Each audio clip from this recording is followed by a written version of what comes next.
পাগল হাসানের সাথে থাকা সিএনজির ড্রাইভার কিন্তু চিকিৎসা শেষে উসমানী মেডিকেল থেকে বাড়িতে ফিরেছেন। বাড়িতে ফিরে আমরা যা দেখলাম, থাকার ঘরটুকু নেই, যে অবস্থায় আছেন। কিন্তু আমি সব খবর আপনাদেরকে দিচ্ছি, এই নিয়ে 4 নম্বর জনের খবরটি আপনাদেরকে দিচ্ছি, যিনি কিন্তু বেঁচে থেকেও বেঁচে নয়, যাকে বলে। পিছনের মেরুদণ্ডের হাড্ডিগুলো ভেঙে গেছে এবং যে সিএনজির চালক ছিলেন, এই মুহূর্তে উসমানী মেডিকেল থেকে তিনি কিন্তু বাড়ি ফিরেছেন চিকিৎসা শেষে। এবং যে অবস্থায় রয়েছেন, আমি আবারও বলি, এরই নাম বেঁচে থাকা নয়, বেঁচে থেকেও নেই। কারণ হচ্ছে যে পিছনের মেরুদণ্ডের হাড্ডি কিন্তু 3-4টা ভেঙে গেছে পিছন সাইড দিয়ে। সে বাড়ি ফিরেছে। এ হলো সিএনজি ড্রাইভার। আপনাদেরকে আমরা একটু দেখানোর চেষ্টা করতেছি সরাসরি আমাদের লাইভের ভিতরে। কারণ আপনাদেরকে বলি, যে ঘরটিতে সে আছে সেই ঘরটি কিন্তু তার নয়, তার বাইরের ঘর। তার ঘর বলতে নেই, আমি একটু পরে আপনাদেরকে সেই ঘরটি দেখাবো সরাসরি আমার লাইভের মাধ্যমে। দেখতে এসেছেন সাতক উপজেলা চেয়ারম্যান পদপ্রার্থী মাহমুদ আলী ভাই এই মুহূর্তে আছেন। আরও 3টি পরিবার দেখে এসেছেন যারা মৃত্যুবরণ করেছেন সেই সড়ক দুর্ঘটনায়। যে একজন বেঁচে আছেন, উসমানী মেডিকেল থেকে বাড়ি ফিরেছেন, তাকে দেখতে এসেছেন এবং তার সাথে কথা বলতে এসেছেন। আমিও নিজে এসেছি, এসে দেখলাম যে তার গড়টি আসলে নেই। তার গড়ের যে অবস্থা, সবাই কিন্তু ফোকাস করেছে একদিকেই, কিন্তু বাকি যে আরও টোটাল 5জন গাড়িতে ছিলেন, একজন সম্ভবত এখনও মেডিকেলে রয়ে গেছেন উসমানীতে। একজন বাড়ি ফিরেছেন, ওনাকে আমরা আবারও দেখার চেষ্টা করছি আপনাদেরকে। যার গড় নেই, তার বাইর ঘরে আছে, এই মুহূর্তে আপনাদেরকে আমরা দেখানোর চেষ্টা করতেছি। কি অবস্থা, আমার কিলা লাগে তোমার?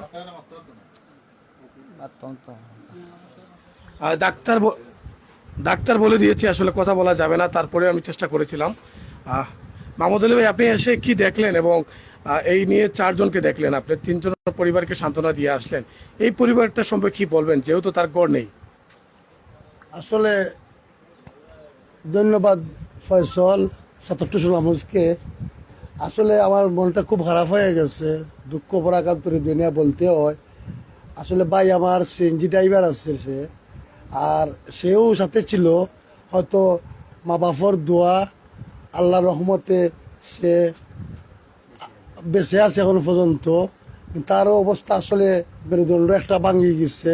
পাগল হাসানের সাথে সেও ছিল, একসাথেই ছিল। আসলে হায়াত রিজেকের মালিক আল্লাহ, আল্লাহ হায়াত তাকে দিচ্ছেন। যাই হোক, তার এই যে করুণ অবস্থা, একটা ছেলে, তার 2টা সন্তান, একটা ছেলে একটা মেয়ে আছে। যাই হোক, আমাদের তো সিলেটের মেয়রে একটা গরুর ব্যাপারে বুঝলা গেছেন, তখন মেয়রও গরুর ব্যাপারে বলছেন। ইনশাল্লাহ আমার ভাই সিএনজি ড্রাইভার, সে আসলে তার সিএনজির উপরে তার জীবনটা পরিচালিত হইতো। তো যাই হোক, আমি ব্যক্তিগত পক্ষ থেকে চেষ্টা করছি, এরপরেও তার একটা গড়ের দাবি, আমি চেষ্টা করব তার লাগে কোনো একটা কিছু ব্যবস্থা করার জন্য। বা লাইভে যারা দেখতেছেন সবাই একটু সহযোগিতা করেন, দেখা যাক তার একটা গড়ের নিয়ে কোনো ব্যবস্থা আমরা সবাই মিলে করতে পারি। ধন্যবাদ ফয়সল। ইনশাল্লাহ আমি কথা দিলাম, একটা ব্যবস্থা আমি করে দিব। আমার মেয়রও আছে, ছাত্রকর সিলেটের মেয়র, দুজনের সাথে আমি কথা বলবো। আমার খুব ভালো সম্পর্ক, তারা আমার মায়া করে ছোটো ভাই হিসাবে। তার সাথে কথা বলবো, আমিও সহযোগিতা করি দেয়া। ইনশাল্লাহ আমার বাইরে একটা গর্ব ব্যবস্থা হইব। যে আমার ভাই আমি চৌধুরী আসুন, ইনশাল্লাহ তাই লগে মাতমু যে আমরা হলে মিলিয়া, যদি 3জন মিলিয়া ইনশাল্লাহ বাইরে লাগে একটা গর্ব ব্যবস্থা করে লাইতাম পারি আমরা। আল্লাহ আমরা সাহায্য করবা, ইনশাল্লাহ হইব, তুমি চিন্তা করিও না। Don't worry. ওরা একটু গড়টি দেখাবো, তার যে গড়টি রয়েছে। আমি এখানে মুরব্বিয়ান তারা এসেছেন, কিন্তু আমি গড়টি একটু দেখাবো। গড় থেকে আমি একটু গড়টি তার দেখাবো, কারণ বাকি 3টি গড় কিন্তু অলরেডি সবাই কিন্তু করে দিবেন। কোন গড়? হ্যাঁ, দর্শক, আমি আরেকটি গড় আপনাদেরকে দেখাবো। আমি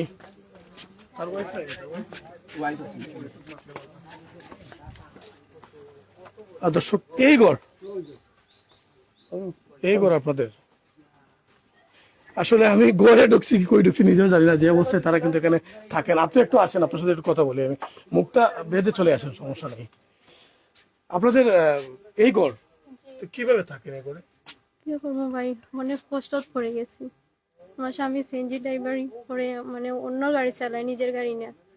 ওরকম নিয়ে দিন পাত, 2টা বাচ্চা আছে আমার, চলি।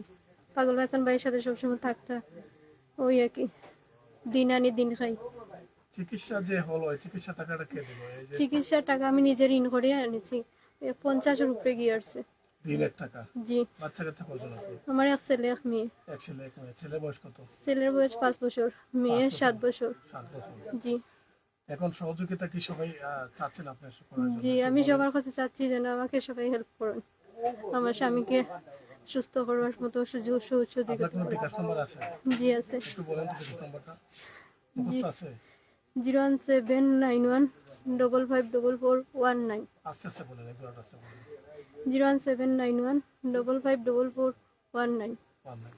জি। আচ্ছা, এই ঘরটি এত ছোট্ট করে কেমনি আপনারা থাকেন? একটি রুম মাত্র। মানে আমার আর্থিক নাই। কেউ যদি আপনাদেরকে ঘর দেয় বানিয়ে, কি আরো জায়গা আছে আপনাদের? জি। মানে বড় ঘর বানাইতে পারবেন চাইলে? জি। এই জায়গা তো তার নিজের আছে। জি।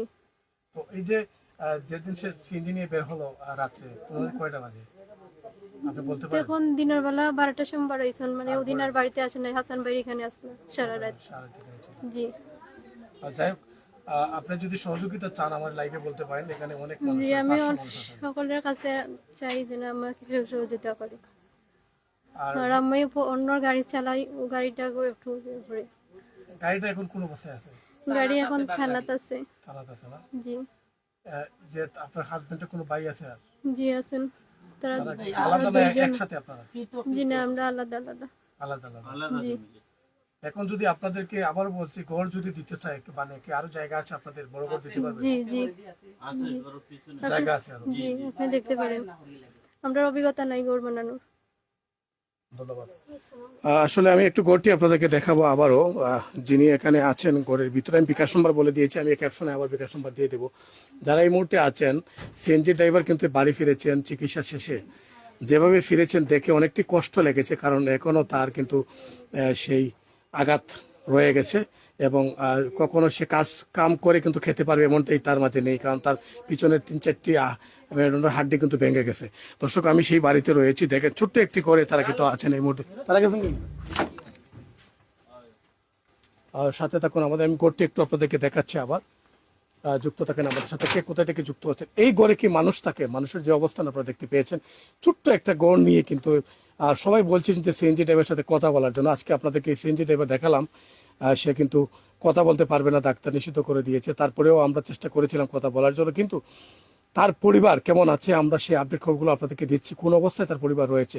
এই ছোট্ট জায়গা নিয়ে, দুটি বাচ্চা নিয়ে কিন্তু মহিলাটি কোনো রকম বেঁচে আছে। সহযোগিতার হাত আপনারা বাড়াতে পারেন, তিনি বলছেন যে সহযোগিতা করতে চাইলে করতে পারবেন। এবং এই ঘরটি তৈরি যদি করে দেন, 3টি ঘর কিন্তু অলরেডি অনুমোদন হয়ে গেছে তৈরি করার জন্য, কারণ 2টি ঘর মেয়র আনোয়ার জামান করে দিবেন, পাগল হাসানের ঘর এবং সত্তারের ঘর। একটি ঘর কিন্তু আমাদের সাতকের মেয়র কিন্তু অলরেডি করে দিয়ে দিচ্ছেন, কাজ শুরু হয়ে গেছে। এই ঘরটি কে তৈরি করে দিবেন, এটাই প্রশ্ন হলো আপনাদের কাছে। এবং আপনারা এই সর্বোচ্চ শেয়ার করে এই বাংলাদেশের ঊর্ধ্বতন কর্মকর্তা যারা আছেন তাদের কাছে এই ভিডিওটি পৌঁছে দিতে পারেন, কারণ আমি চাই এই 3টি ঘরের সাথে এই ঘরটি হয়ে যাক। এবং যদি 3টি ঘর হতে পারে, আরেকটি ঘর কেন আঁকতে যাবে, এটাই আমার প্রশ্ন হলো আপনাদের কাছে। আপনারা সর্বোচ্চ শেয়ার করে সবার কাছে আজকের এই ভিডিওটি পৌঁছে দিবেন। আমি রয়েছি, তার নামটা কি যে ড্রাইভার? রূপনের বাড়িতে রয়েছি, যে সিএনজি চালক ছিল হাসানের সাথে, কোনো রকম বেঁচে আছে। এটার নাম বেঁচে থাকা বলা যায় না, কারণ হচ্ছে যে যদিও বেঁচে থাকে কিন্তু কাজকর্ম করে কিন্তু খেতে পারবে না, এমন অবস্থায় কিন্তু সে রয়েছে। 3টি মেরুদণ্ডের হাড্ডি ভেঙে গেছে। একটু বলুন তো তার কি কি সমস্যা এই মুহূর্তে আছে? তার ভাই একটু কিতা কিতা সমস্যা আছে এখন বর্তমানে? কিতা সমস্যা? হাড্ডি বলে 3টা ভাঙে গেছে। সমস্যা হলো আড্ডি 3টে ভাঙ্গা হাতি আর ডাক্তার ভাঙ্গা কিতা বলতে বলছে? হাঁটা আছে বলে আসলে ওই যে 70 গুণা কাজ করা যাইতো না, 70 গুণা কাজ করা যাইতো না। এই মুহূর্তে যে 29 কোনো কাজ করা যাইতো না। 1 মাস পরে বেতা থাকবো, 1 মাসের ওষুধ দিয়ে দিছে, যে কোনো সমস্যা হইলে তারা জানা গেলে। তোমার বাইর কোনটা গড় কোনটা? আমরা বাড়ি তোমার বাইর গড় কোনটা? যে রূপনগর কোনটা? রূপনগর গড় এটা। ও গড়টা কোনটা? জি ওগুলো তাও ও গড় একটা রুম মাত্র একটা রুমে। জি। যাই হোক, পিছন থেকে জায়গা গাড়িগুলো পিছন দিকে রূপনের জায়গা। তো আসলে যারা ঘর তৈরি করে দিতে চান, পিছন সাইডে অনেক জায়গা আছে, যেটা আপনাদেরকে এই মুহূর্তে আমরা দেখানোর চেষ্টা করছি যে আমাদের ক্যামেরার পর্দায়। যারা ঘর তৈরি করে দিতে চান, বিশাল একটা ঘর এই জায়গা থেকে কিন্তু আপনারা তৈরি করে দিতে পারবেন আশা করি। এবং আমি চাই যে আরো 3টি ঘর যে হচ্ছে, এই ঘরটা কেন বাকি থাকবে রে ভাই? আপনারা সর্বোচ্চ শেয়ার করে পৌঁছে দিন সবার কাছে। আমি চাই 3টি ঘরের সাথে একটি ঘর হয়ে যাক। আরেকজন কিন্তু এখন ওসমানী মেডিকেলে রয়েছেন, বাড়ি ফিরেন নেই। আমরা সব আপডেটগুলো খবর আপনারা দেবো। এনার অবস্থা কি? তা ওনার অবস্থা তেমন ভালো না। ওনার মাথায় আঘাত পাইছে, মাথার একটা হাড্ডি ভেঙে রক্ত জমা হয়েছে। জি লাইসো লাইস বাই এরপরে তাইলে ডাক্তার কইছে বেশি প্রেসার দেওয়া যাইতে না, বেশি প্রেসার দিলে সমস্যা মাথা হইব। ডাক্তারে বলছে। জি আসান ভাই তারা মারা গেছেন তাই এখনো জানেন না, তাইলে জানাইলে বড় ধরনের কোনো ঘটনা ঘটতে পারে। এর লাগে আর শুনানি হয়েছে না, জি না শুনে নিজে না ডাক্তারে নিষেধ দিছে। ডাক্তার নিষেধ। জি যাই হোক, আসলে আমরা অনেকগুলো তথ্য আপনাদেরকে দিলাম, শোনাইবার চেষ্টা করলাম এই জায়গা থেকে। আমি যেখানে দাঁড়িয়ে আছি দেখেন, এখানে এই গড়টি কিন্তু এটা কুরের গড় বলা যায়, কারণ হচ্ছে এই গড় থেকে তিনি কিন্তু বসবাস করেন এই গড়ে। আমরা চাই যে আরো 3টি গড় হচ্ছে, আরেকটি গড় যাতে হয়ে যায় এবং সবার চোখে যাতে পড়ে যায় আজকের এই ভিডিওটি, এবং সর্বোচ্চ শেয়ার করে পৌঁছে দেবেন সবার কাছে। যে পাগল হাসান যে গাড়িতে ছিল, সেই গাড়ি ড্রাইভার কিন্তু সে ছিল এবং বাড়িতে ফিরেছে, রূপন ছিল এবং সে বাড়ি ফিরেছে চিকিৎসা শেষে। এবং তার গাড়ির যে অবস্থা আমি থানাতে দেখেছি, এই গাড়ি আসলে কি করবে, গাড়ির সবগুলো কিন্তু ভেঙে চলে গেছে। এবং এই গাড়িটি সম্ভবত তার নিজের না, জি না ভাড়া চালিত গাড়িটি, ভাড়া চালিত গাড়িটিও ঠান্ডা। কিন্তু সে এখন কিভাবে বেঁচে থাকবে 2টি সন্তান নিয়ে, পরিবার নিয়ে? সর্বোচ্চ কমেন্ট আপনারা করুন, আপনারা জানান দেন পৃথিবীর মানুষের কাছে। আজকের ভিডিওটি দিচ্ছি আমরা শিমুলতলা গ্রাম থেকে, যে পাগল হাসানের সাথে যে সিএনজি ড্রাইভার ছিল তার বাড়ি থেকে, এখন রূপম যে তার নামটি ছিল। আমরা সেই উসমানী মেডিকেল থেকে চিকিৎসা শেষে বাড়ি ফিরেছে, সেখান থেকে সরাসরি আমরা লাইভে যুক্ত হয়েছি এবং সর্বোচ্চ শেয়ার করে সবার কাছে পৌঁছে দেবেন আজকের ভিডিওটি। দর্শক